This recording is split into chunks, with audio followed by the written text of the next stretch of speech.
Remember when Beyonce said best revenge is your paper? A lot of y'all need to come sit and hear this and don't argue with it. 2025 taught me that your growth is the biggest, greatest response that you could give to people that hurt you. Not clapping back, not over explaining yourself, not chasing closure from somebody who is not even capable of giving it to you. My last video, I was saying you don't need closure, you need self-respect. Growth should be the only response. The truth that nobody want to sit with is not everything happening is within your control. Last that I checked, their behavior is not in your control, their choice is not in your control, their ability to fix what they broke is not within your control. But you know what is in your control?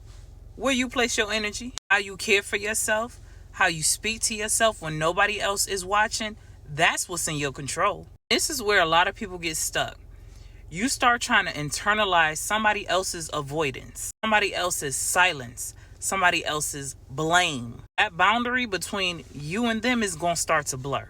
Now you taking on shit that don't have nothing to do with you. Literally carrying emotions that's not yours. And you start managing outcomes you didn't even create. Like, that's not your business nor your problem. Then you start questioning your own worth instead of looking at that very pattern that pulled you towards those people who cannot even meet you where you are. Let me remind you, that is not love, that's conditioning. So for instance, you get into it with somebody that you love. This could be a spouse, this could be a parent, this could be a sibling, whoever.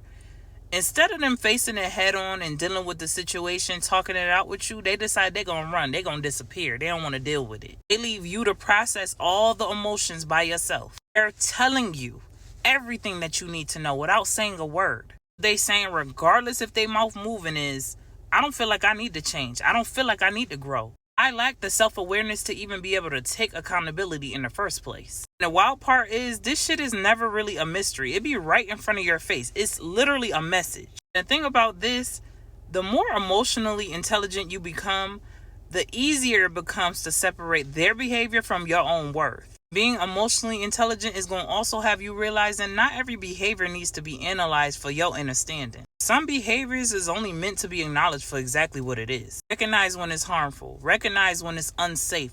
Recognize when it's misaligned to you. You ain't always got to figure nobody out. Figure yourself out. Wherever your attention go, your energy gonna flow. Y'all know this by now. The moment you stop trying to decode everybody else's life is the moment you're going to create space for healing to actually happen in yours. And anybody who been rocking with me for a minute, y'all already know this is the times of the great separation. So what that means, you may have had somebody in your life that's been in your life for a long time. They just stopped talking to you abruptly. I want y'all to recognize this. That don't mean that you was wrong all the time. Sometimes that means that you owed an apology. Avoidance is how unprocessed shame shows up. Sitting with the impact of their behavior requires accountability that they ain't ready for. That don't have shit to do with your value.